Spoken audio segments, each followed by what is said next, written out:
Mushroom parm is like the lazy sister wife to your eggplant parm. Not as difficult, not as many steps. And in fact, in this one, I tried to game it out. So we would have all of the textures, all of the fun of any other parm, but without the multi-step process. Today, I will be making mushroom parm heroes. I've made this recipe a few different times now in development, and I've used different mushrooms every time. These are oyster mushrooms, saving the scraps for a mushroom stock. There's lots of different ways that you can cut and make shapes. I even f***ed around with a portobello, which is not my thing at all. I called for 20 ounces of mushrooms because generally when you go to the market these days, you can find kind of wild, what used to be wild or more exotic mushrooms in the past now are being cultivated. So it's a lot easier to find like oyster mushrooms like these, or even hen of the woods, or any mushroom that's in a cluster.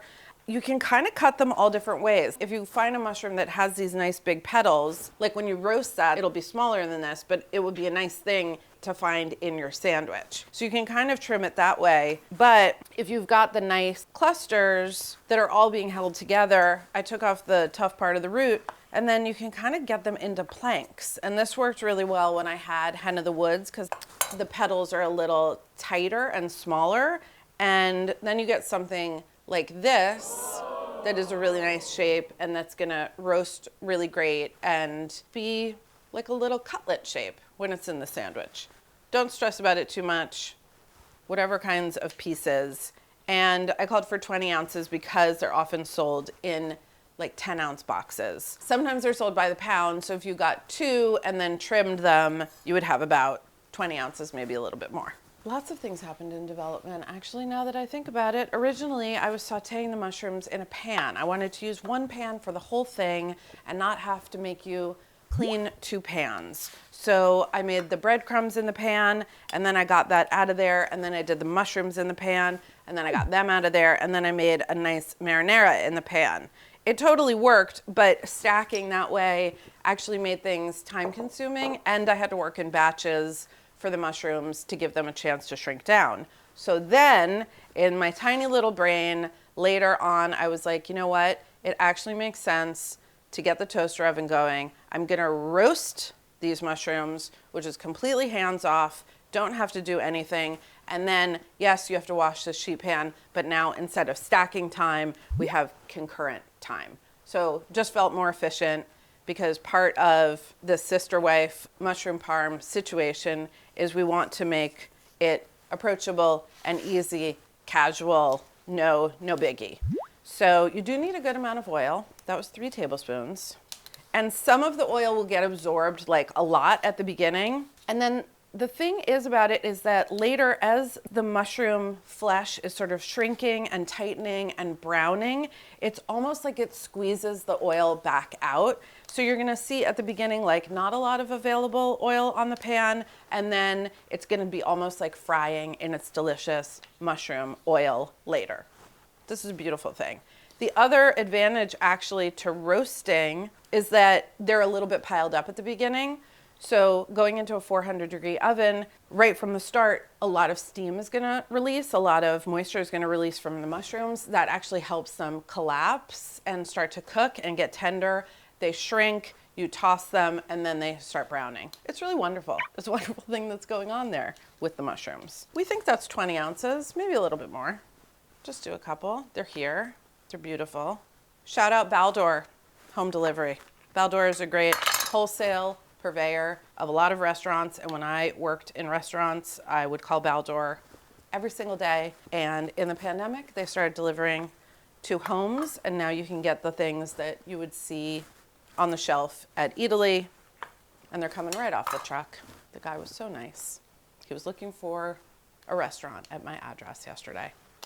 And I was like, welcome to Carla's restaurant. It is also my home. I love mushrooms. People don't like mushrooms. People are afraid of mushrooms. People think mushrooms taste like dirt. This is not true. It is okay to not like mushrooms. They don't taste like dirt. They taste like mushrooms, and they're delicious. They're tender, they're juicy, they're vegetarian, they have a meaty texture, they have a shreddy, proteiny texture. Give them a try. 400-degree oven, not using my regular oven, hardly ever do these days. It's going into the toaster oven, which is fantastic, and they will roast while I start the breadcrumbs. So in a normal parm situation, you would probably be doing the 3-step dredge, which is flour, egg, breadcrumb.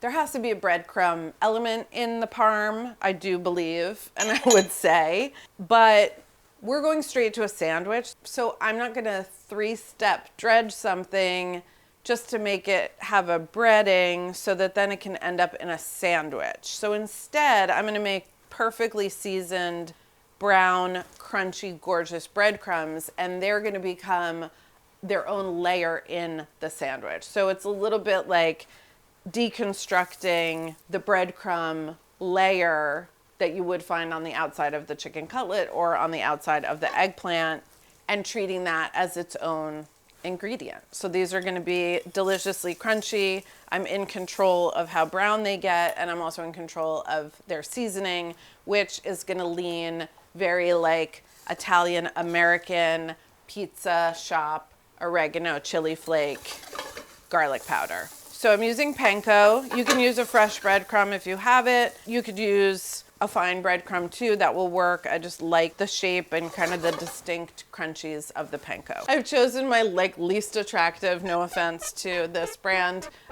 spatula of all of the spatulas. Let's have a spatula break for a second because I can't handle it, but also this spatula, we've been doing links to all like the things that I use in the videos, the tools and the equipment, and I keep forgetting to link this one, and everybody always asks for it. It's early wood, and I will link it, and all of the things that I'm using will be linked. So when they go fast. Look, we're already browning. Things like this will darken a little bit while they sit because they're still hot and they're kind of fried. And I've seasoned with salt, but I'm gonna hold off on the other seasonings because there's not a lot of insulation here, so I don't want to add my other spices too early and have them brown or carbonize or just get a funky flavor. I'm not necessarily like reinventing things here, guys, and I'm cool with that. Like, there's a lot of fish in the sea, so other people can like invent a new flavor. You're probably not coming here for me to invent a new flavor, but I do like to think that we're optimizing. So there's a few steps in this recipe where just doing like a little thing can make something a bit better, or just like have a reason for doing something and have a payoff. That excites me. That turns me on. So I've got my, as my Uncle Carl would say, my oregano, some chili flake. These are literally, actually, do you guys put oregano at the pizza place? I definitely do. So just think about what you like to put on your pizza and then put that on these. And then I'm just gonna toss them through. I'm gonna let these cool down on a plate. Whoa, this is when you get breadcrumbs on the floor. That's exactly the thing to get breadcrumbs on the floor. In terms of like consistent heat, are breadcrumbs like very dangerous, like for bed? Yeah, I would say on the scale of things to not eat in bed, the mushroom parm hero is like very, very high up there because you're gonna have a crunchy hero roll. You're gonna have potential for tomato sauce spillage, and then a lot of breadcrumbs, which are now called bed crumbs. And yeah, I don't think you should eat it in bed. It's too crunchy.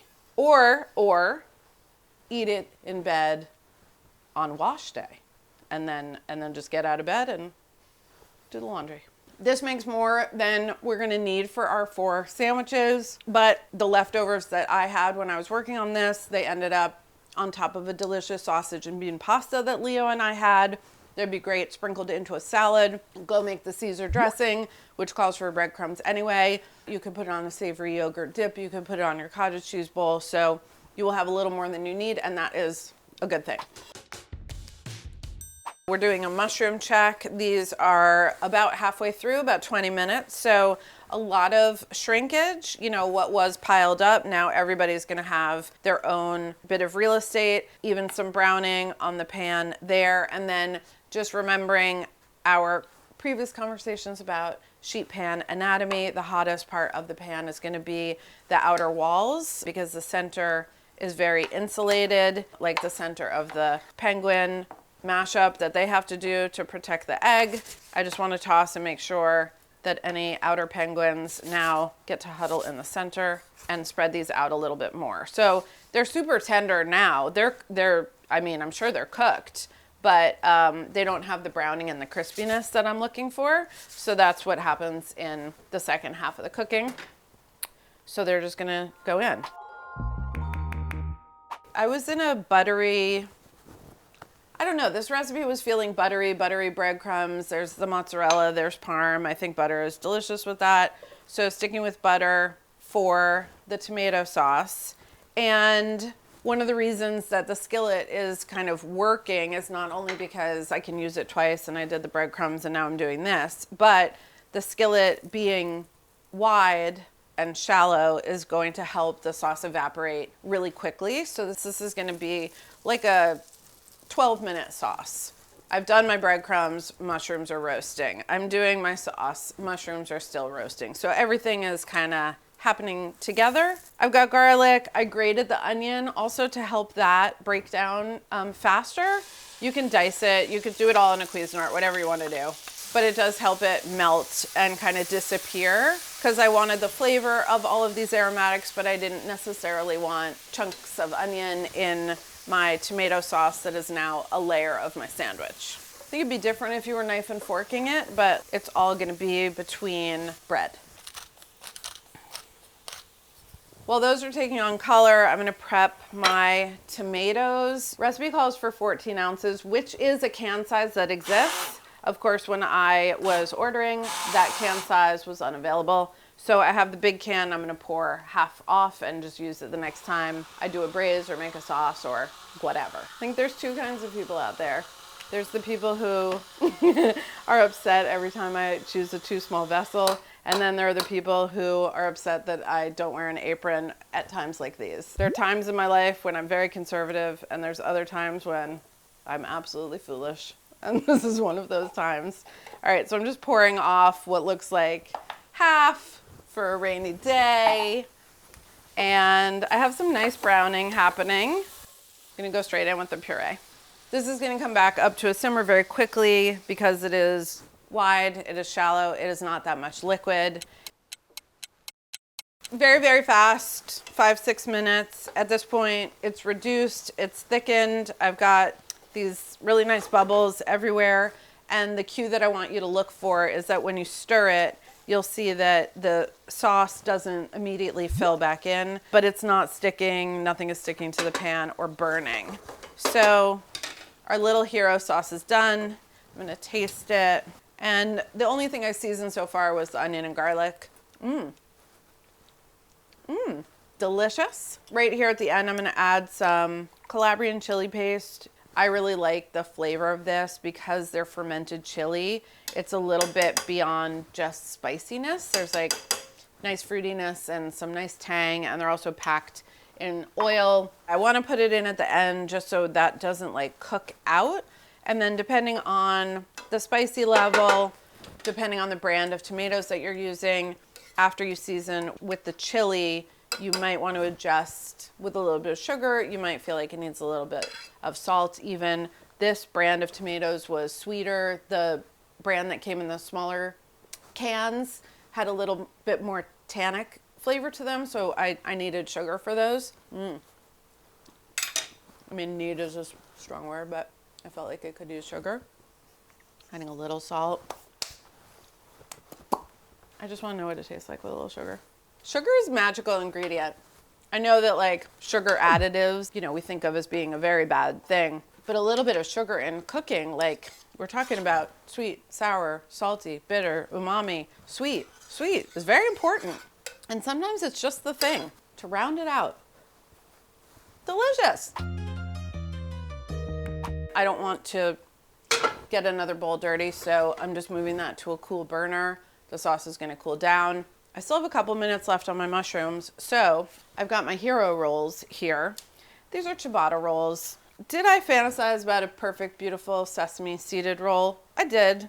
They're hard to find. Famously, have never done this. I'm not a scooper, guys. I think you know that. I'm scooping out the top because I need to make room for a mushroom mountain. This one, we're gonna scoop. You can keep your scoops for your dog, obviously. Okay, so now, I tried it 2 different ways. I thought, can we avoid this step? We couldn't, because I did it with and without doing this step. The hero needs to be buttered, and the hero needs to go into the oven when the mushrooms come out, and it needs to get brown and it needs to get crisp. And the reason that it needs all of that to happen is because then it's gonna get lovely mushrooms, and it's gonna get sauce, and it's gonna get mozzarella, and then it's gonna soften but still be crunchy. I mean, again, always be optimizing. Was it fine without buttering and toasting the rolls? It was fine. Was it optimized? No, it was not. I couldn't say with a straight face that I optimized it. Mushroom timer, truthfully, sometimes we fake stuff. The mushroom timer just went off. So we're gonna toast these. I promise I'll rotate them around. These look great. They're really brown. They're nice and shriveled.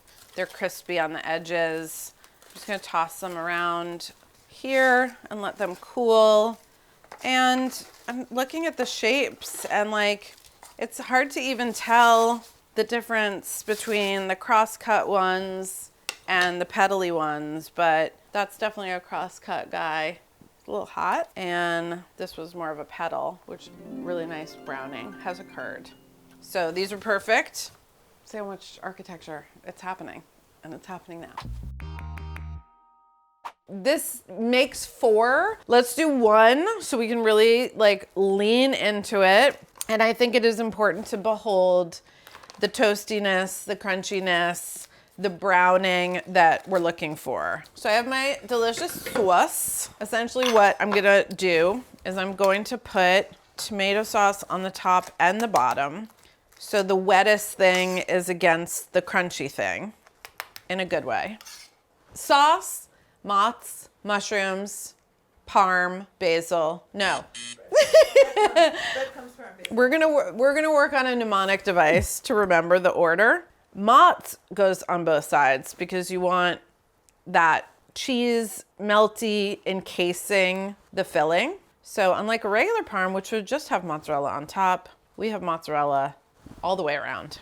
You can kind of eyeball it. This is 4 sandwiches worth of mushrooms. So then I'm shingling mushrooms on the bottom half. Okay, now breadcrumbs. And you can just do a nice sprinkle. I like this crunch in the middle. Then we get some parm. It's about a tablespoon per sandwich. Then a little basil. Make it nice. No basil in the sauce. I think it's really nice as a sandwich layer. And then you have to do that. If you don't like foil directly against your food, I get it. You could wrap in parchment and then in foil. Don't use wax paper.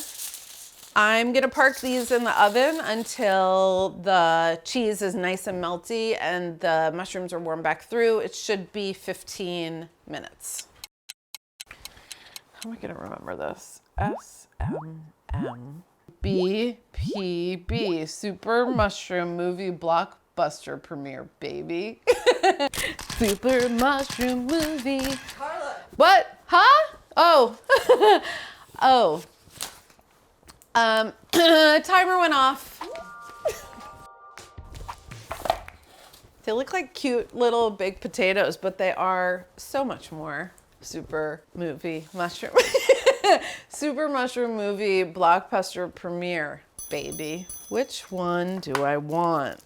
I like this one. This is a appealing shape to me. So that oven time is just to seal the deal. See? Like when you go to a hero shop, when you unwrap your sandwich, you do want to see that cheese has escaped. Yum. Super Mushroom Movie Premiere Blockbuster. Okay. Could have gone a little longer. On my top cheese, the bottom of the bread is also hotter because it was touching the pan, but that's fine. We're happy. Nice layers. good looking stuff. A sandwich in the world is like a fully fleshed idea. But a sandwich at home leaves you wanting. Maybe not. That's where I went down the rabbit hole. But where I ended up was where we all end up. Spicy mayo. A little more Calabrian chili paste. You could use sriracha here. You could use any kind of hot sauce. But just a mixy mix to your pleasures. I'll do it with and without. Something happens to the bread on that second go round. It is soft, it is crunchy. It does a shattering thing that you would not expect. It's quite transformative for what it is, which is just a pre-toast. Texture is fantastic. Flavors are great. Love it all. Now we'll do a little dipple-do-ya. For any tray of parm, I'm very happy in the moment that it happens. But I have heard so many people say the best part of a parm is putting leftovers into a sandwich the next day. And we just went straight to the sandwich. And we went straight to the top. It was meant to be this way. That's the thing. The other parms are finding a second life in their next day thing. They're like, okay, we think, now we exist, now next day we're not gonna be wasted, now we're a sandwich. This is born to be a sandwich. This mushroom parm was born, it was born to ride, baby. and it's great. Portobellos they have giant gills that I don't like. The gills are very flabby. Portobellos I think what I don't like about portobellos is the way that they've been marketed to us. Portobellos have been marketed to us as a burger replacement. And that's not fair to burgers, that's also not fair to the portobellos. Because they're not, and of all of the mushrooms, they are kind of the least texture. They just have one texture of flying saucer. And there's no interest, there's no frill, there's no shape, there's no beauty, there's no joy. And so to me, it is a very boring mushroom. It's like a waste of a mushroom. You're wasting a mushroom on a portobello.